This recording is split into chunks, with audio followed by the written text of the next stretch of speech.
In our final segment, we meet ballet dancer Samantha Lewis, who gives us a look at her life as a ballerina, both on stage and off.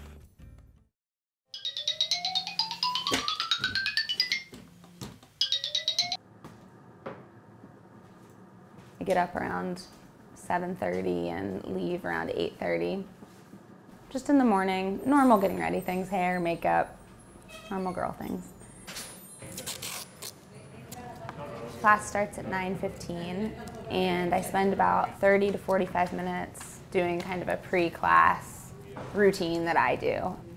We have our ballet master, ballet mistress, artistic director, and then a couple teachers from the academy that teach us. And there's a pretty standard order of exercises we do. There's always a way that you can be more expressive with your feet and the way that you're using your feet against the floor. You can always be more pulled up through your torso. You can always be softer with your port de bras or sharper with the dynamic of your legs.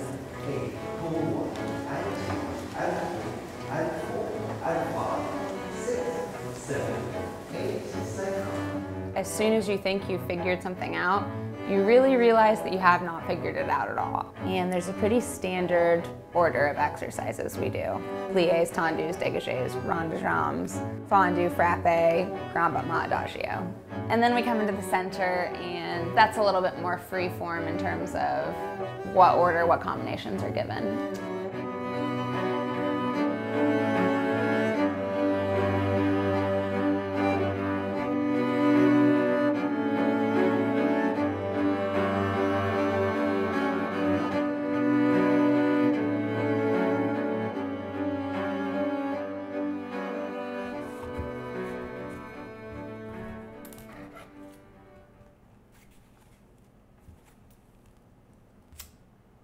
Every dancer likes their shoes a little bit different.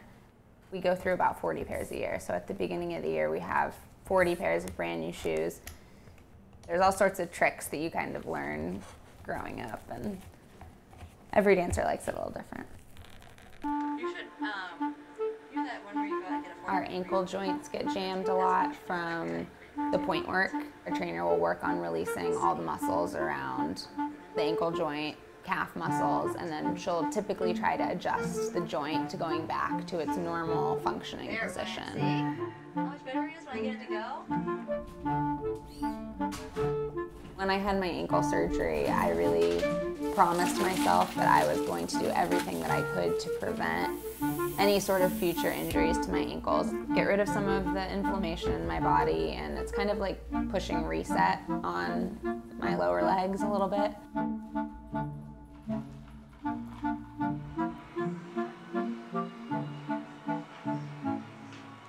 When you put on a costume that you absolutely love, it is really the finishing touch on a performance that you've already worked so hard on. We're already critical and judgmental of ourselves, so the last thing you want to add on to that is being overly critical of yourself because of what you're wearing. Everyone is the most focused they've been in the rehearsal process the week leading up to the show. There's a real sense of camaraderie. We're all in this together. We want to put our best foot forward and really show everyone what we can do. The way that people step in for each other, the community that we've created is just so wonderful to work in. Ultimately, we are all competing for the same roles day in and day out. Anybody going out for a part against you is only going to push you to be that much better. I've done all of the steps a million times. I'm completely ready to do it. This person picked me for this part out of this company of people. I'm realizing that I will actually get closer to the performances that I want to give by letting go of trying to be perfect.